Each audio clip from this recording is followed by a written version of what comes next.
Dans une ambiance électrique et une mobilisation visiblement acquise à sa cause, Romuald de Ouadani a poursuivi sa tournée dans le département du Zou avec des étapes très remarquées à Abomey et Berikon.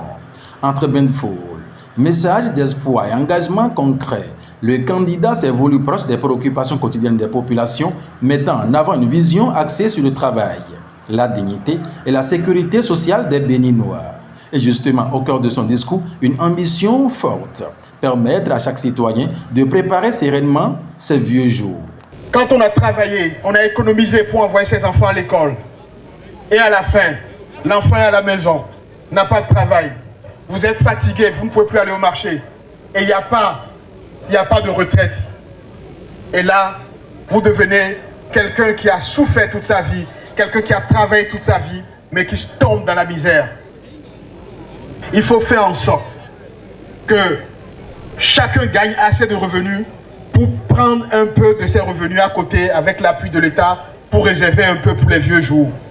Et vous êtes d'accord avec moi que si on arrive à bâtir ça, nos enfants qui démarrent dans la vie n'auront plus le souci de dire « Ah, qu'est-ce qu'il faut que j'envoie aux parents ?» Parce que l'État aurait accompagné les parents pour bâtir leurs réserves.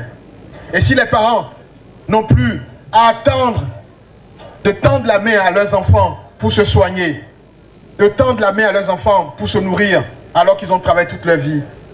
Mais ça veut dire que le pays avance. Ça veut dire que les enfants vont se concentrer sur eux-mêmes, sur leurs enfants aussi. Et c'est ça l'enjeu. Faire en sorte que chacun dans son activité gagne davantage. Et qu'en gagnant davantage, l'État l'accompagne pour mettre un peu de côté pour ses vieux jours. Ça, c'est vraiment mon ambition. Il faut qu'on soit un pays où, quand on a travaillé toute sa vie, qu'à la fin, on ait un mécanisme où on peut recevoir quelque chose à la fin pour prendre soin de soi, pour ne plus être un poids, pour ne plus être quelqu'un qui a travaillé, souffert et qui devient quelqu'un dans la misère. Nous avons désormais les moyens de réfléchir ensemble, de mettre ensemble les plans pour y arriver. Et nous allons le faire ensemble. Dans cette dynamique de mobilisation, les soutiens aux duo candidats ne cessent de se multiplier. Parmi eux, des voix engagées et déterminées à porter le message sur le terrain.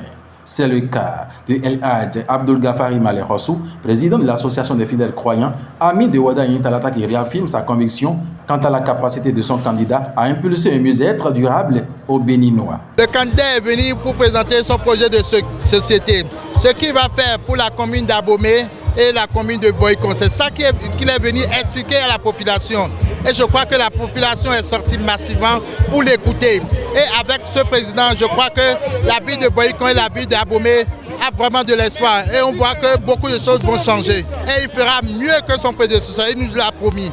Parce qu'il a été notre argentier, il a gardé nos sous pendant plus de 10 ans. Et pourquoi ne pas lui faire encore confiance cette fois-ci en tant que président pour gérer le pays pendant 7 ans, pourquoi pas 14 ans encore. Je demande à la population d'Abomey, de Berikon, un peu partout, de sortir massivement. Tous ceux qui ont l'âge de voter, à partir de 18 ans, les gens qui sont vieux, de les aider pour qu'au soir du 12 avril, que nous ayons vraiment une photo de participation. Pourquoi pas jusqu'à 75-80%, pour que ça soit vraiment une fête, pour que ça ne soit pas un président mal élu. Nous, on ne veut pas ça. On veut un président bien élu avec une photo de participation et on l'aura, Inch'Allah. Vous allez constater, il y a l'association des fidèles croyants amis de Romuald Ouadani, dont je suis le président, qui a effectué un déplacement. Vous avez une grande communauté musulmane. Aujourd'hui, les musulmans doivent s'impliquer à la politique. C'est pourquoi nous demandons à tous nos frères musulmans qui sont encore derrière, qui ne veulent pas s'intéresser à la politique. Je crois que c'est le moment qui est venu maintenant, parce qu'on a un président jeune, et avec ce président jeune, je crois que beaucoup de choses vont changer pour notre communauté, parce qu'on en a vraiment besoin. Cette étape de la tournée a également été marquée par la présence remarquable de plusieurs personnalités, venues de divers horizons pour témoigner leur soutien aux candidats. Parmi elles, l'ancien président de la République du Bénin, Nicéphore Dieudonné Soglo, dont la présence a particulièrement galvanisé les militants, aux côtés d'autres figures politiques et acteurs influents du département du Zou et d'ailleurs, tous mobilisés autour de la dynamique de victoire du duo Ouadani Talata. Le candidat Romuald Ouadani Et il est venu chez nous à Boycon, nous l'avons bien accueilli et nous lui promettons de faire le chaos au 12 avril prochain. Il est venu reprendre de la fierté et de l'espoir et de l'espérance. Parce qu'à le suivre de façon brève, il est cohérent et il projette des étincelles dans l'air pour toute la 23e et en particulier Boycon et Djidja.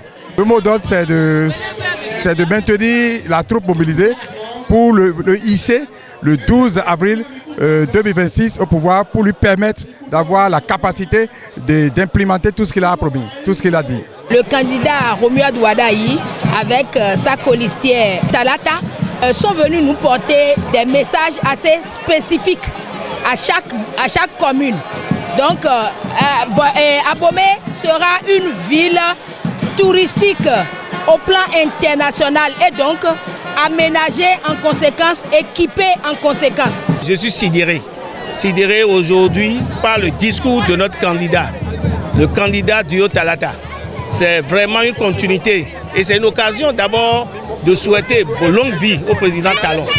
Aujourd'hui, avec le discours de notre candidat, ça a impacté tous les Boyconoises et les Boyconoises parce que beaucoup de choses vont se passer dans les jours, dans les mois, dans les années à venir. Boycon est une ville carrefour et à un moment donné, c'est délaissé un peu.